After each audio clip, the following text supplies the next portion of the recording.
Hey, welcome back.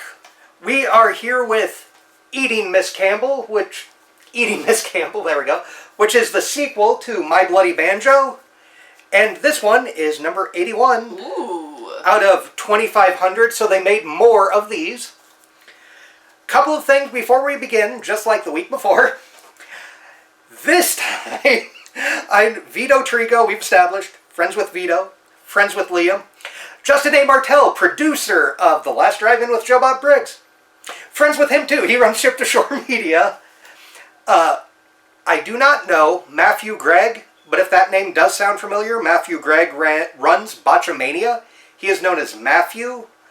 Botchamania, great wrestling site. Check out their YouTube when it's not taken down. Blade Braxton, I know, or knew. Blade tragically passed away in 2021. He plays the Midnight Rose, and there is a tribute to him at the beginning. And Doug Sackman, who was Sergeant Kabuki Man in the intro. Again, another person we lost. Doug was very recently. Doug was the makeup person and special effects on Return to Nukem High 1 and 2. He was the current Sergeant Kabuki Man for the next Sergeant Kabuki Man in YPD. And just all-around nice guy. And it's sad we lost him. And then there's a tribute to Blade in this.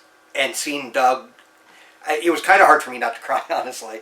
I know. So, yeah. So, with that out of the way, Eating Miss Campbell is quite the fucked up Clarissa Explains It All show.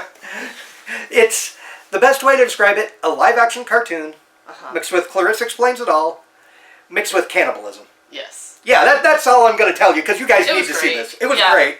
I think better than My Bloody Banjo. I agree.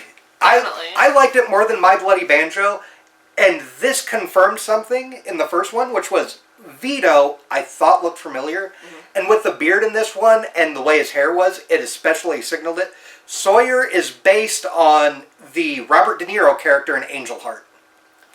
And Angel Heart is an erotic thriller, kind of a horror bent to it, from the 90s with Lisa Bonet from The Cosby Show, and I cannot think of who the other guy is. But Robert De Niro plays a character very similar, except instead of a golf club, it's a cane. Oh, okay. So, yeah, this was great.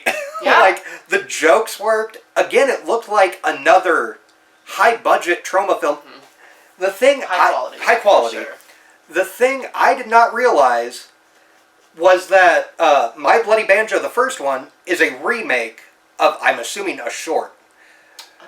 And so the short was something Peltzer. Like, it was, I can't remember what it was. It was something Peltzer, like the Remembering Peltzer or something like that. Okay. And so it was remade as My Bloody Banjo. And this is I don't want to call it a sequel, because characters that are dead are back. Yes. But it is a sequel because you kind of have to know the characters they were before.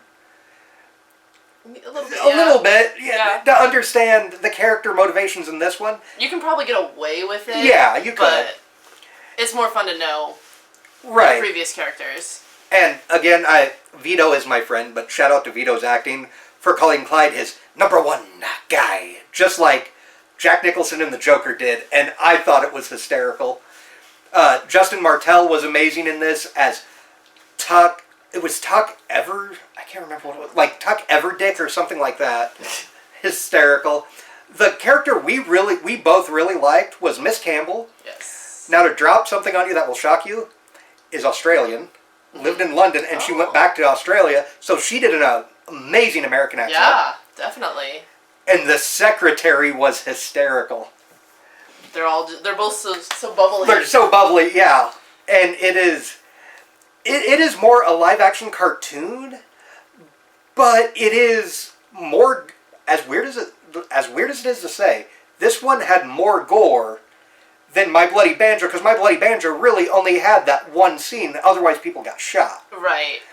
This one, there's a lot of, like, people being dismembered and, well, eating. So yeah, the thing that I think I like, too, is that the jokes were, I don't want to say funnier, but, like, the jokes weren't subtle. Yeah. Well, and I think the fourth wall break. Yeah. I mean, throughout the whole thing was like just bringing that audience really into the scenes. Yeah. Yeah. And there are a lot of fourth wall breaks. Like when I say like Clarissa explains it all, legit Beth, the lead goth girl, is explaining stuff to you. And I pointed this out while watching it. There are 3 blondes, Clarissa, Melissa, and Sabrina. And Clarissa and Sabrina are named after Melissa Joan Hart characters. So, yeah, it is a really good movie. I recommend it. If it's still being printed, refusefilms.com. If you can get it in your area. Well, no. Maybe? No, it's a website. You go there, you can order a copy. And possibly Troma Now. Possibly. I don't have Troma Now. But possibly Troma Now. That's the other thing I wanted to say, too. The Troma Now ad showed restraint for once, where it was 2 women discussing Troma Now. Uncle Lloydie pops up. But there's... And of course, they do kiss each other. But they're not, like, feeling each other up. There's no nudity. There's no, like, topless woman doing the meltdown or anything. It was just 2 women out of bed, and yes, they kiss at the end. And she thought Lloyd was just going to walk on from his spot on. I did too. On the set, yeah. So, switching gears again, you notice the Dr. Sam Wheel thing. Mm-hmm. That is Lloyd Kaufman's name when he could not direct under Lloyd Kaufman because he was in the union. Oh, okay. So because he was union, he had to do a different name. And so Sam Wheel is what he did. Someone wears, I can't remember if it's this one or the last one. Someone wears a Stuck on You t-shirt. That was the last one. Both of them? Both of them. Yeah, so Stuck on You is a Troma sexy comedy. He directed as Sam Wheel. Mm-hmm. Not, in my opinion, I don't like Stuck on You. I do really love the first turn on. But there were other Easter eggs throughout that you have to know Troma history to understand. Like there's a Toxic Crusaders mug that someone was, or sippy cup that someone was drinking out of at a restaurant that I thought was hysterical.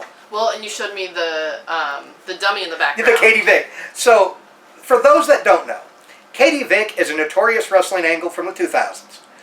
Supposedly, wrestler Kane killed Katie Vick, and Triple H made fun of her by sleeping with the quote-unquote corpse that is a mannequin by banging it in a casket. Blade Braxton was a contributor to a website called WrestleCrap.com. WrestleCrap is ran by R.D. Reynolds, who I'm also a friend of, so yes, I know a lot of people and I'm friends with a lot of people.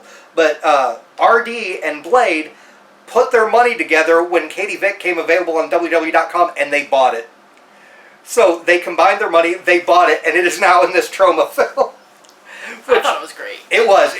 And I even had to stop and ask her, I'm like, this is Katie Vick, right? Because I thought it was, but I'm like, maybe I'm wrong, but that looks... And she's like, nope, that's what that is. So, fun Easter egg there. This is a love letter to Troma films. It's a love letter to, I don't want to say 90s, because nostalgia is cancer. Nostalgia is cancer. Nostalgia is cancer. Hashtag nostalgia is cancer. Hashtag nostalgia is cancer. So, no, I highly recommend this if you can find it. Something I forgot to mention last week, My Bloody Banjo was legit banned from Walmart and kicked off Amazon Prime. Eating Miss Campbell, I don't know if it ever was sent to Walmart, just based off... Right, off My Bloody Banjo. Probably not. So, no, I highly recommend this. Again, this one is funny, gory, and as terrible as it sounds, all the cast is actually kind of cute. Yeah? Everybody was good looking? The thing she pointed out to me that I missed was the dad of Beth is actually the lead in My Bloody Banjo, Pilsner. Like, I never would have put that together because he has like a pencil-thin mustache and long hair. Yeah. And I'm like, no. The thing to keep in mind is that, I don't know about you. Would you watch these back-to-back like we did? Or would you spread them out? I'd probably spread them out a little bit. Because again, you don't need to see My Bloody Banjo before you see Eating Miss Campbell. Right. It does help with some of the inside jokes. Yeah. So, or the other option would be, if you want to skip My Bloody Banjo because Refuse Films is sold out, Troma Now doesn't have it, just get Eating Miss Campbell. And I think you will have a fun time with it. Yes. It's going to be great. So yeah, 2 thumbs up. Highly recommend, whatever you want to call it, for Eating Miss Campbell. And we will see you guys next time. And the next time her and I get together, we are starting with Enter the Three Dragons.